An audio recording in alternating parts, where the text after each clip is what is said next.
Welcome to the Nurse Shark Academy Show, a Baxter Professional Services production. Welcome to the Nurse Shark Academy Show, where we're experts in nursing and experts in business. I'm Tina Baxter, your host. The Nurse Shark Academy Show highlights nurse business owners and others in the healthcare field who promote entrepreneurship. We interview nurse leaders and encourage them to tell their story. Today's guest is Mariquita Joy, and this episode is how one nurse with a passion for writing explores the use of AI to publish books for people with neurological disorders. Welcome to the show, Mariquita Joy. My mission is for you to own your seat at the table of nurse entrepreneurship, gaining confidence, skills, and freedom to live your life on your own terms. I specialize in working with nurses and other health professionals who want to reduce burnout, pessimism, and compassion fatigue, so you can become a successful entrepreneur to reclaim the love you have for your profession and to create a fulfilling and prosperous life. Join the Nurse Shark Academy at thenurssharkacademy.biz and come feel the sun, providing a clear path for business success. Hi, and welcome to the Nurse Shark Academy Show. I'm Tina Baxter, and I'm your host. The Nurse Shark Academy Show highlights nurse business owners and others in the healthcare field who promote entrepreneurship. We interview nurse leaders and encourage them to tell their story. Today's guest is Mariquita Joy. Mariquita is a registered nurse and an author of over 150 books in just 1 year. She's from Canada and she's bilingual. She writes about topics important to nurses, such as how to talk to the idiots on the phone without going insane, and the 30-day brain injury book for people with dementia. She loves to help others, and nurses become authors as well. And she's recently published a book for people with brain injury, TBIs, hydrocephalus, etc., strokes, that will help them to problem solve and improve the function of their brain. So welcome to the show, Mariquita. Thanks for coming.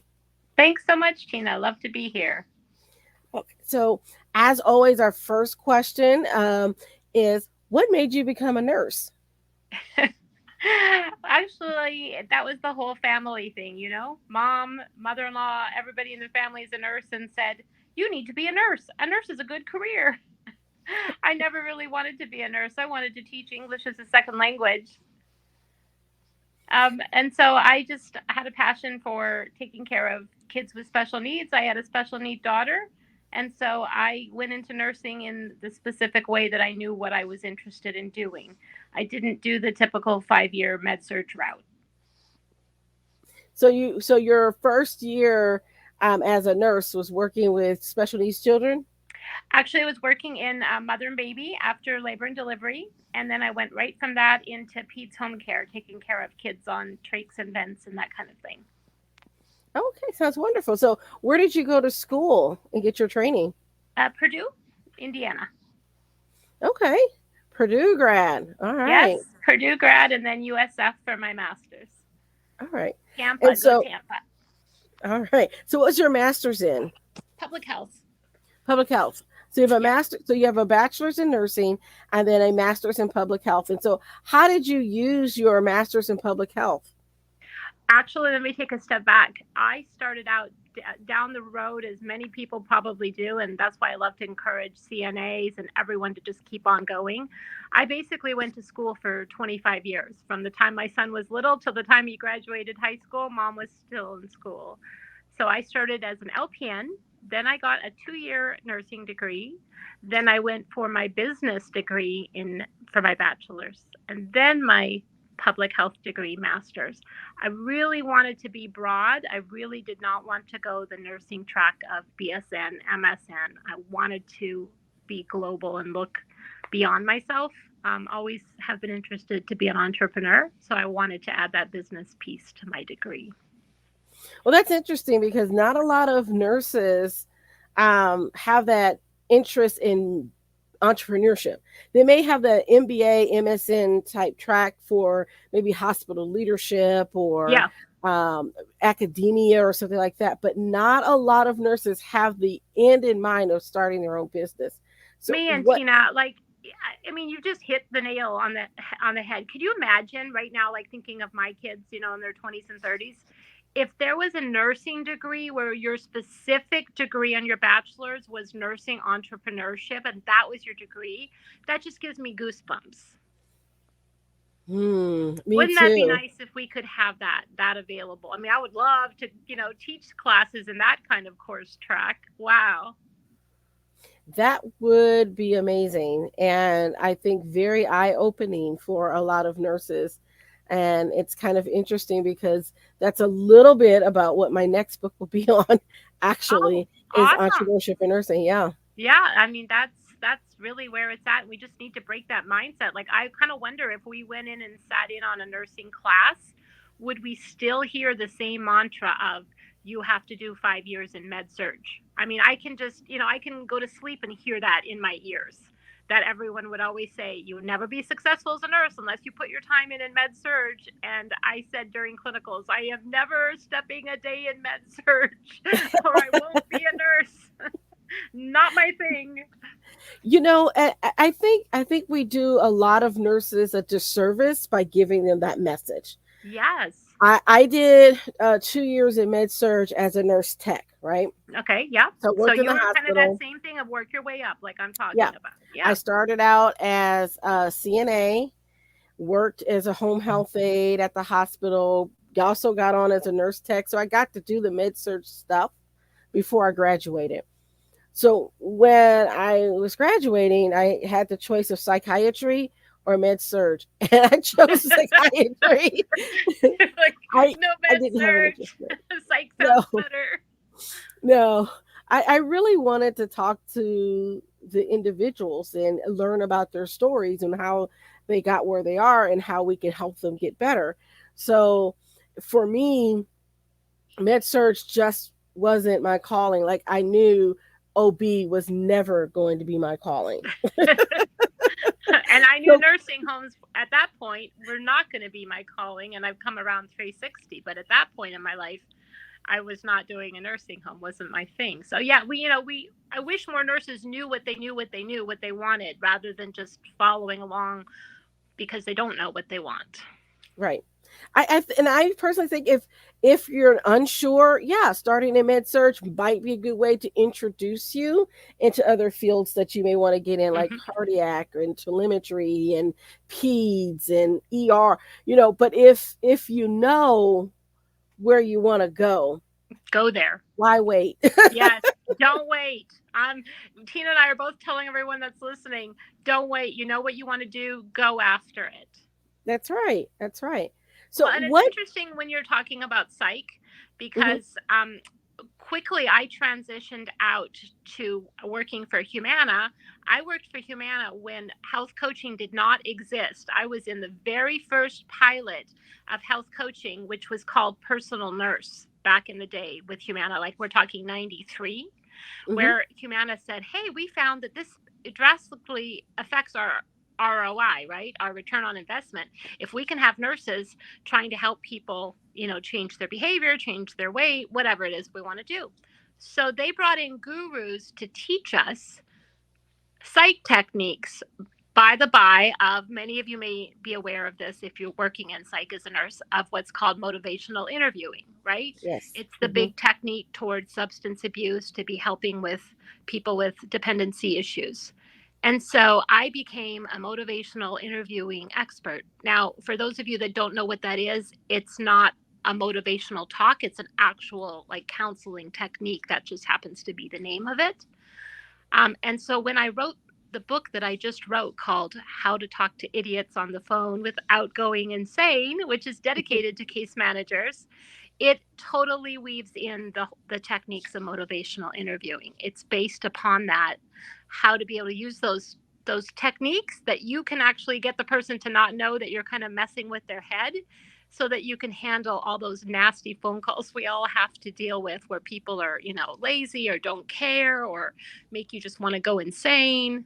Um, so I found that to be extremely useful to my career of just being introduced to motivational interviewing.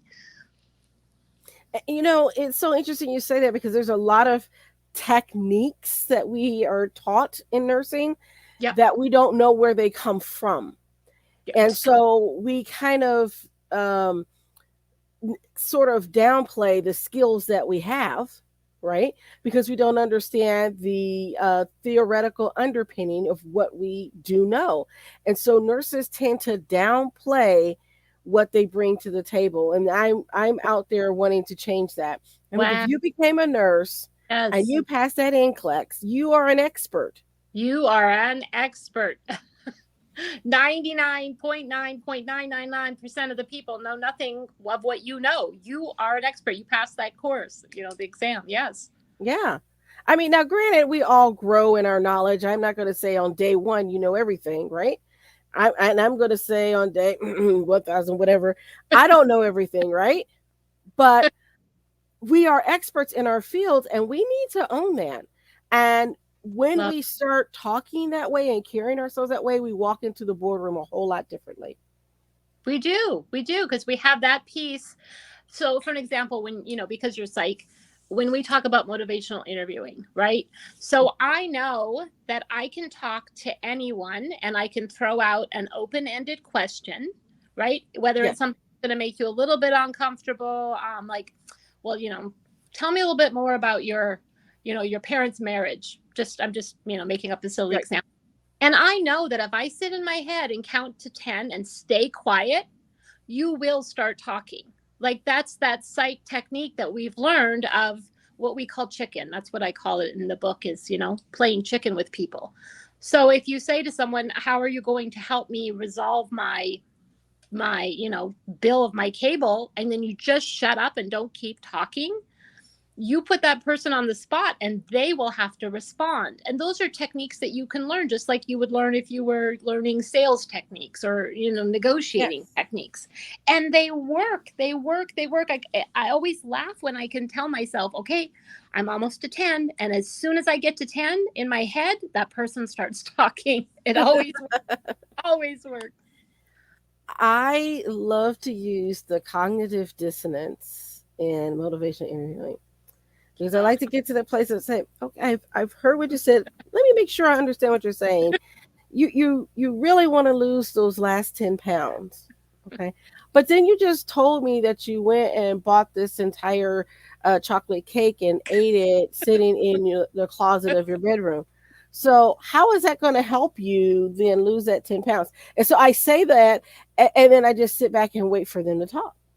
And you And then just say that in that nice neutral flat voice where you're not like questioning them or really judging, you're just like repeating it back to them, like no judgment. And then yeah, they just come, right? Then they just and start, then they're like, "Oh, you're right." And then I might counter with, "Well, might I suggest you consider not baking the chocolate cake and maybe making a fruit salad instead? How would that make you feel?" And then let them decide. And, because the ball is in your court, right? We're not going to make you change your habit, exactly. Right. but we can help you to see where you're lying to yourself. Exactly. Your Right? goals are not lining up with what you're doing, with what your Yeah. activities are. And I think that for anyone, like when I wrote my book, obviously it's focused for case managers, but using those same kind of techniques to be able to try to keep calm when I want to go off at the cardiologist office, I'm trying to schedule an appointment, and the rude receptionist is like, well, let's see, we have something in like January of 2024. And I'm saying, well, he had a heart attack yesterday. He's supposed to have a follow up in a week. Well, I don't know what to tell you. There's nothing until January 2024. And so I really have to take a breath myself, because it's sometimes like I forget all the techniques that I know how to use because it just triggers me, right? Triggers those buttons, and you just want to say, ah, like, what are you talking about? Ah, and you have to take a deep breath and go, okay, you know these techniques, you use them with people. You need to now use them here and take a deep breath. And I would love it if we can teach more and more people how to do that, so that you walk away not wanting to, have a stroke. Because sometimes I get off those calls and I literally feel like I'm going to have a stroke because they piss me off so badly when I'm trying to help a patient. Yeah, and it can be very frustrating calling the insurance company and saying, I would like my patient to have this medication because they've tried this and this and this and they don't work. And they're like, well, have you tried this? Well, no, but that's out. They can't pay for that. It's too expensive.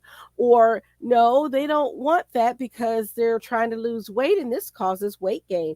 And then they're saying, well, we will only pay for this. I said, so when my patient then goes off the deep end and they become suicidal, should I tell them to come see you? And it is hard. I mean, it is hard when you're wanting to advocate and not, Yeah. and not get that little bit of snarky attitude that we want. Yes. That snark, right? And I admit I only did that one time, but that person was being very obstinate. Yeah. And I'm like, well, okay, well, I'll tell you what. I'll give them your address and I'll tell the patient to come see you and you'll tell them what you think they should have. Oh, no, we didn't mean that. I said, no, but that's what you're telling me, right? Yeah. And I was very frustrated that day. I'm not that snarky. But you were doing it because you're trying to advocate for your patient. That's the thing. You're doing it to help somebody. And that's when you really feel like you're an advocate and you want to be a strong advocate. And so it's hard to just stay, Yes. okay, chill, well, whatever, because you know that person's going to suffer by the decision. Right. But what I also want them to see is that, maybe avoiding getting someone in the hospital will be a lot cheaper than Yes. paying the extra $5 for this pill. And so I said, well, maybe what we need to do is to take it to a doctor so that I can talk to them and make it reasonable so they can understand, because then they'll come back with, well, you have to do what's in your best clinical judgment. I said, but yes, but if my patient is on Medicaid and they can't afford the medication, how are they going to get it?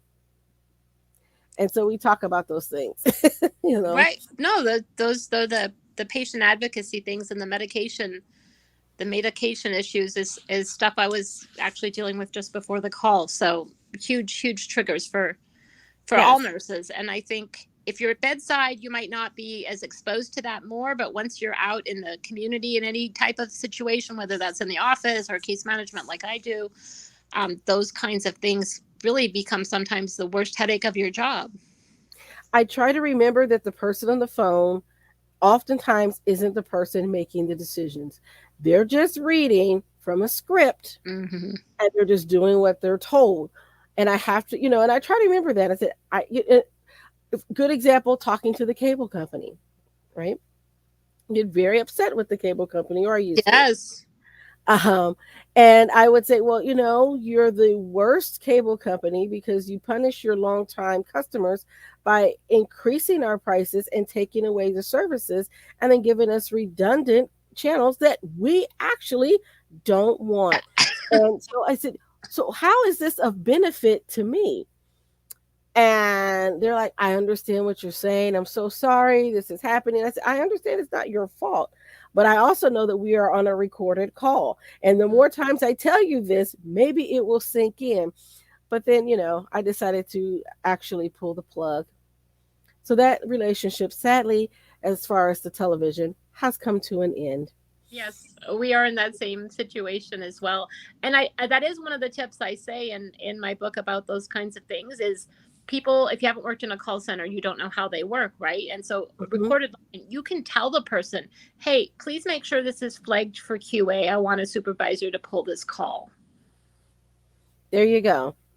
So that's and it doesn't help if you get upset and angry and yell at them, because all they're going to do is say, that's a crazy person, and hang up. Exactly. Right? If that call is pulled for QA, then you're the one that sounds, and you just gave them a perfect example of why you're a difficult, person. You just certainly don't look like you were the victim.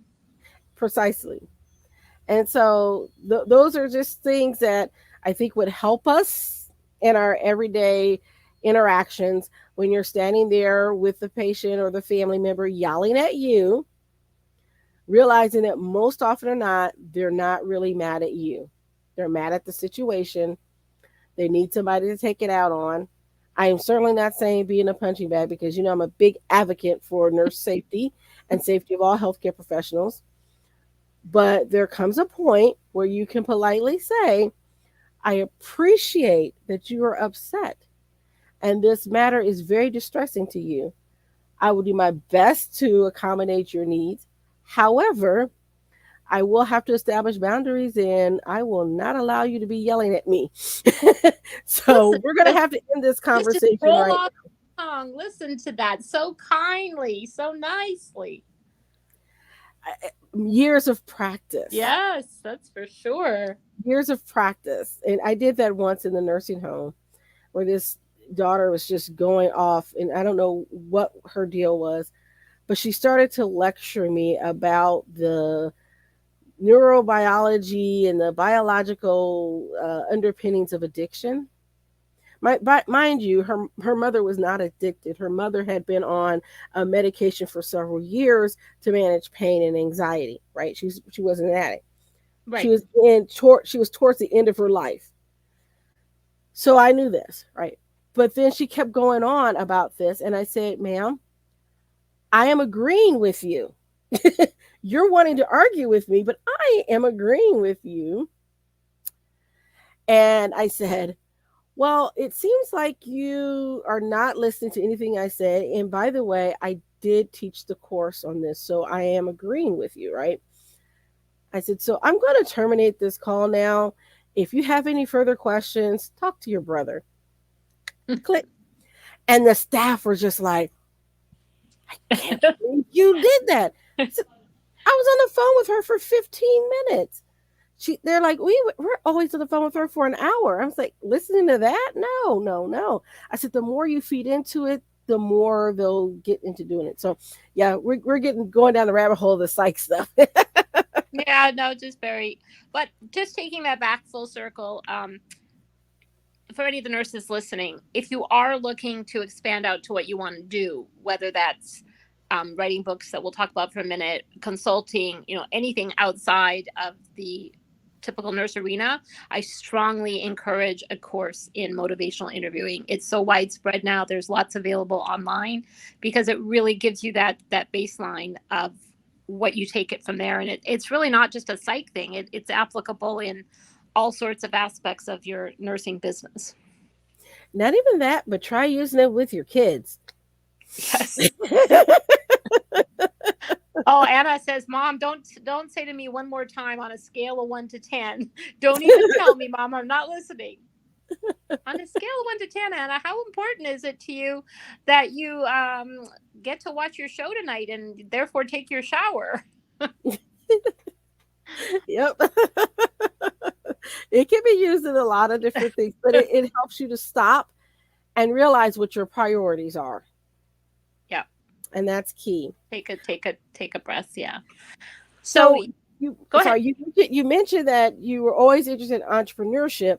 What made you interested in going that route, and how did you make that leap from being a bedside nurse to, well, bedside meaning active, working. I know Yeah. you're still working, to entrepreneur. I grew up in an entrepreneurial household. My dad owned a book company. When I was a kid growing up, we didn't have a TV till I was 15, so I became a book addict from little on up. Always went to yearly conferences with all the new authors, so I kind of grew up in the book world. However, that does not mean that therefore you think, oh well, books were easy for you. You grew up in it. Not the case at all. Last year, I was involved in a really bad shooting Oh, where I was driving to someone's house, got out of the vehicle, and somebody just gunned down the back alley, just gunning everywhere. oh And I wow. had to dive under my car. It was very, very scary for a little while. And that just kind of triggered me to say, you know what? You're working 24/7. You need to do something that's you're passionate about. And just by coincidence, that week came into one of the courses that you find on Facebook and things like that, and did some research and decided that it was time to take the plunge. And I learned how to do books and create books and write books on Amazon, and it's just gone crazy since there. I've written and published 150 books since last year. That's amazing. That's amazing. Fun, So fun, fun hobby. Yes. so tell me about, you say hobby, but it's got to be more than a hobby. It's got to be a passion if you write 150 books, right? Well, it is. So I would say half of my books are either art therapy books, all sorts of adult coloring books, and different types of things, or mandalas with quotes, inspiration, things like that, or journals. So half of my books kind of fall in that line of trying to decrease anxiety and help with fine motor skills. And then my other half of my books are I have a two-set series of time travel novels. Time travel back to the Civil War, where a naval pilot girl falls in love with a Civil War slave. I got so tired of seeing all of those Scottish time travel Fabio looking guys, and I was like, no, I want a guy of color to be my love interest. I'm sick of seeing all these Fabio guys on the cover. And so what I have found, and like what the secret of my sauce is that any nurse can explore, is that there's just so much out there now since COVID. So you can subcontract and work with people. You don't have to do it all, like think of old school, like Murder She Wrote, typing up on a typewriter.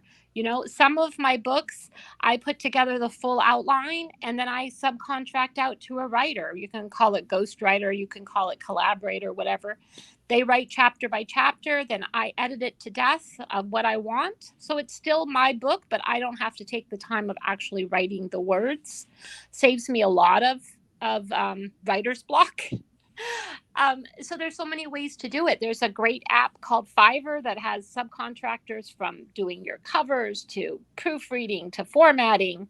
So it's really now more that you're a project manager when you're into books and publishing than maybe the old school day of you wrote your book and now you're trying to find a publishing house. And I think that's kind of important for nurses to know that you have a story to tell, and writing a book, a memoir, or your favorite fantasy novel, that that may be a great outlet for you, and that you don't have to um, go the traditional route. And I think that's something that's changed over the years, because it used to be, that self-publishing was kind of looked down on, but now It with was. the rise of Amazon and everything else, Yes, even established authors are doing it. absolutely. Is that Established authors are definitely going indie. And you're right. There's always been that stigma. Even now as a well published self author, you couldn't convince my father that I'm a well published author in his mind, because if I'm not with one of the standard publishing houses he worked with, I'm not a real author.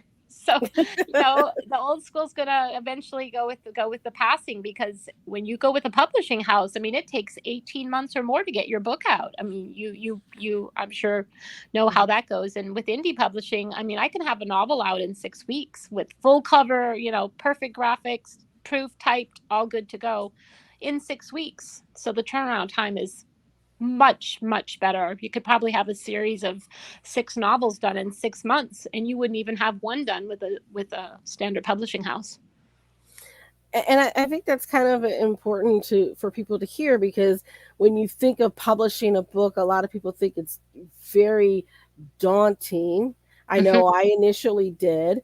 It was like, okay, I don't even know where to start, and I happened to take a course like Yep. you did that Yep. kind of opened up how to get your book published. Shout out to Pat Iyer. I was in her group. Mm, And so there's a lot of great things that you can do and publish on. And so you mentioned you have the art therapy books, but you talked about your historical fiction books. So yes. um, what made you decide to go the fiction route? I'm just curious because you're doing both. So Yeah.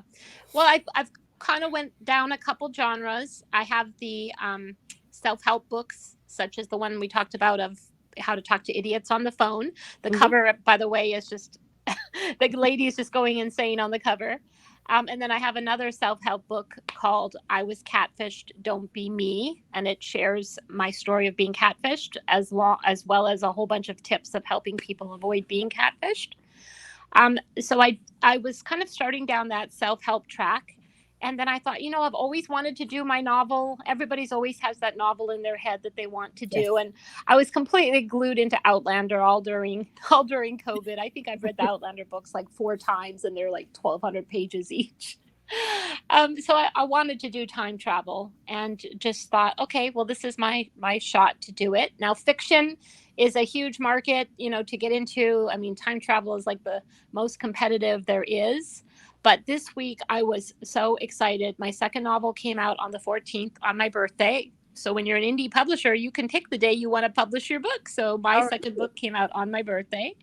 And my first novel was #1 in time travel and in Christian historical fiction on Amazon on Thursday and Friday. All right. So yeah, Congratulations. as you get into the works of books, numbers come and go with Amazon. New books come and go, so it's not like you're going to placehold that spot for even a week. But to be on that for even a day, 24 hours is huge. So that was a big accomplishment because book 2 came out giving a lot of marketing and press, and so then book 1 just shot to the top, at least for that little bit in time. So but it's very, very competitive. The staying in the kind of how-to space can be an easier way to get in and find a niche that no one has touched on. There's so much stuff. I mean, I was looking at patient advocacy for any of you nurses. Go out and look and see what's out there on patient advocacy, how to be a patient advocate, how to help your family members.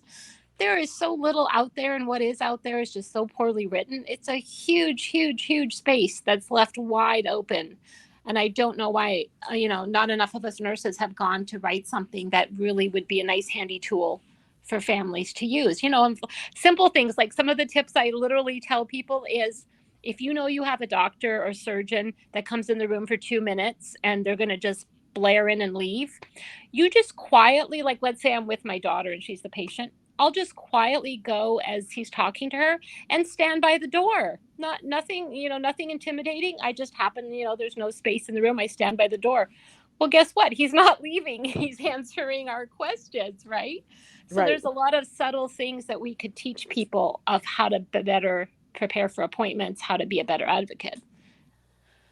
Also, it would help, just from the provider standpoint, it would help if you would start your appointment. I'm going to ask my questions, but if we, after I say hello, how are you? I'm fine. I know you have to ask your questions, but I have some things I want to ask too. Why? Because that prepares the provider to answer your questions. If you wait till the end of the visit, I finished putting all the stuff in, I'm giving your prescription, and say, oh, by the way, I also wanted something for sleep. Right. Well, that's a whole other assessment. That's a whole other follow. And you always wait to ask. Everybody always waits. If they're not trained, they ask at the very end, right? Doctor's got his hand on the door handle. And that's when you're like, 5 more questions. Right. Exactly. And I said, well, is this something that we can have at your next appointment? Let's schedule an appointment in a week or two, and maybe we can address that if it's not urgent. So there's ways to do that, and then have them come back. Okay, we're going to talk about this in depth, or this needs more testing, or let's do this. So yeah, I try to get my patients to tell me what they want in the beginning. It's a whole lot easier. It would be so nice if we could train providers that way. So on that train of thought, we created, my daughter and I, who is a patient, and she's had 20 brain surgeries, so she's lived in the hospital pretty much half her life. We created a planner that's not like those thick planners that you buy that are like 500 pages and have a million trackers of, did you eat, did you poop, did you walk, did you do whatever, that are just useless, that nobody is going to use. We made a nice condensed planner that has a calendar without dates, so you can use it at any point. It doesn't expire. You have to throw it out at the end of the year. And it has pages where you actually have a summary of each visit that you can write in. And most planners are all about planning, but they don't actually give you like a nice sheet that says, what happened in the visit, what are our next steps.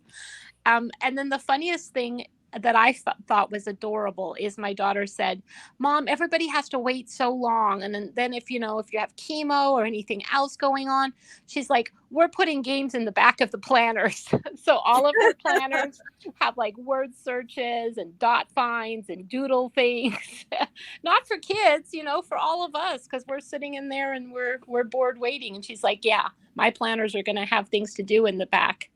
So That's that was great. that was a unique touch. So we have like, it's the same planner, but we have covers on it from cancer to heart conditions to brain injury, however it tracks for different people and different injuries. And it's really gone over well, especially for cancer patients. They've really, really taken to her planners. Oh, that sounds wonderful. That sounds wonderful. And But so, the, the how main did thing is just that there's a niche. If you're a nurse, there's a niche. Look for it. yeah, you know what, and we talk about that, how to niche down, right?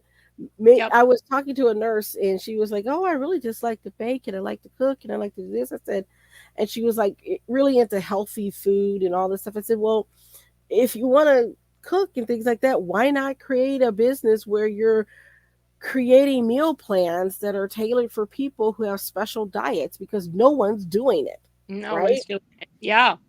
Yeah, That's absolutely, that's huge to be able to take what she likes and what she's passionate about and then find that spot that's wide open and is in desperate need.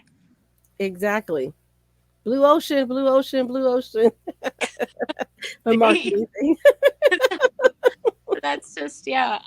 So there's an app. It's not an app. It's a program you have to download on your computer. But if any nurses want to go take a look at it, it's called Publisher Rocket, and it actually lets you type in and search for different competition, keywords, categories, and it will show you. It even does red light, green light, yellow light, and tells you, hey, this topic is like totally overkilled. It's red. Don't go for it. Hey, this topic is green. You typed in, I don't know, planting hangers from my light switch, and it will say, hey, this is like, 2 million people search for that on Amazon. This is a great topic, and it's a good niche.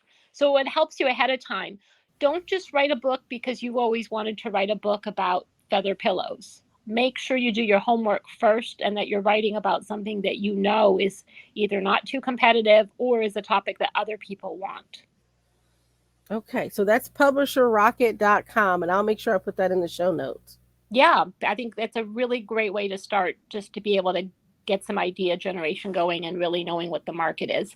You can be really amazed on there. It talks about the sales of different books. So for an example, I can type in a coloring book. There's a there's so many dumb coloring books out there that make a ton of money. So there's a coloring book that's called Cat Butt, or yeah, Cat Butts, and it's coloring cats' butts. And it will show you, this is how many they sell a month. This is how much money they make a month on this book for any title in Amazon. So that's a real eye opener. And it also, is a motivator. If you think, wow, they can make that kind of money on that cat butt coloring book, I can do better than that, to encourage nurses to go, wow, okay, there is a market. Hmm.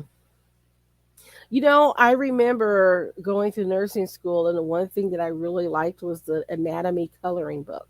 Oh, I remember that too. Yes, I did too. But the biggest frustration I had with that Yeah. was that sometimes the pictures were kind of small. Yep. And so they were really hard to do. So maybe doing a large print anatomy coloring book. There's your See, next book. and that old book, it's still out there. That is still one of Hmm. like the go-to books for anatomy is that same old coloring book. There is so much niche pieces you could do. And then here's just one last other quick idea for nurses when you're just trying to get into book writing. So books lose their copyright after 100 years, and they are now then called a public domain book. So anyone can use that book, the content of the book, once copyright is gone. There is different websites, but there's one in particular called gutenbergpress.org, where any public domain book is there. So Amazon lets you republish a public domain book. So you didn't have to write anything. You didn't have to spend any money on anything. You can publish the book as long as you do something different to it. That could be as easy as adding a quiz in the back of the book, making an extra picture, writing a little promo or bio in the beginning, but something has to be a little bit different on the book in order to sell it. And then you can get an artist on Fiverr, for an example, to make you a new cool cover. And there you go. That's your first book example on practice the whole art of publishing and what you have to do to upload files and so on to publish a book. Very inexpensive and a great way to start. So I have 3 books. I have Dracula, I have The Count of Monte Cristo, and I just printed Dr. Jekyll and Mr. Hyde. They are all under my pen name of Marita Morgan. And the ebooks are only 99 cents on Amazon. So the price point is super low. I mean, you don't have to put it that low. You can put it higher. But by putting it low like that, I sell maybe 10 or 20 of them a day.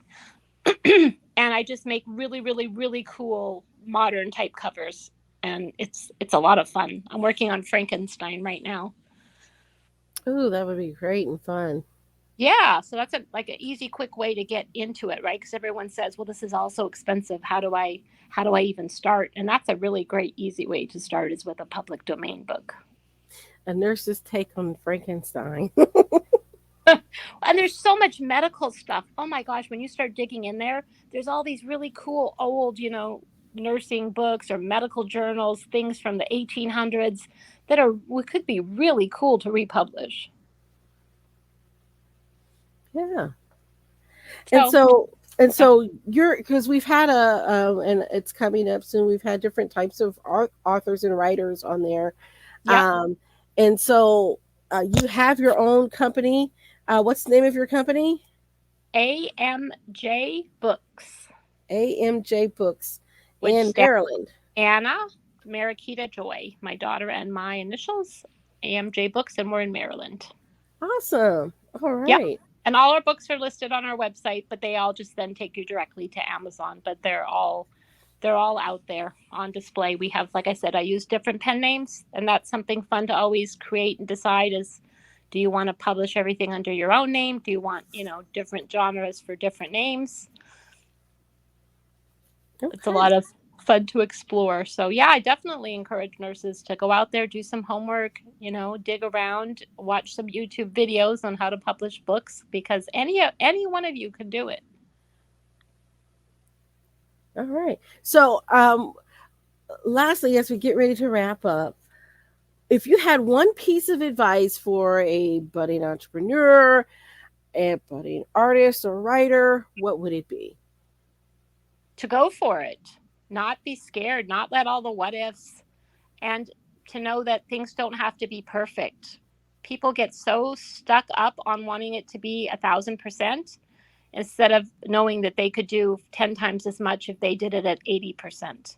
My stuff might not be 1,000% perfect. It might be 80% perfect, but that allows me then to be able to do the volume that I need to do and really not be stuck into that perfectionism, which I really think makes people just frozen in their tracks. Yes. Okay. All right. Well, it's been such a pleasure talking with you, because I know we can talk for hours because we've done it before. Great chatting. So I just want to remind everyone that in the show notes, you'll have I'm going to say it wrong, Mariquita's information. And I'll put those links into the show notes. I want to thank you for tuning in to the Nurse Shark Academy show. Please like and subscribe to our YouTube channel, or give us a review on our podcast channel through Podbean or Apple, Spotify, wherever you're getting your podcast. I appreciate the love. And also, please share our content to others so that we can have more great nurses come on and tell their story. Thank you for tuning in, and bye-bye for now. Thanks, everyone.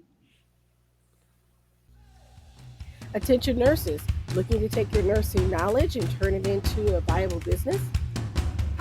Ready to take action, but don't know where to start? Join the Nurse Shark Academy. We support nurses as business owners and leaders. We offer career and entrepreneurial coaching for nurses or other healthcare professionals. Whether you're a brand new nurse, a seasoned health professional, or building a startup, join a community of support. Entrepreneurship can be lonely, but it doesn't have to be.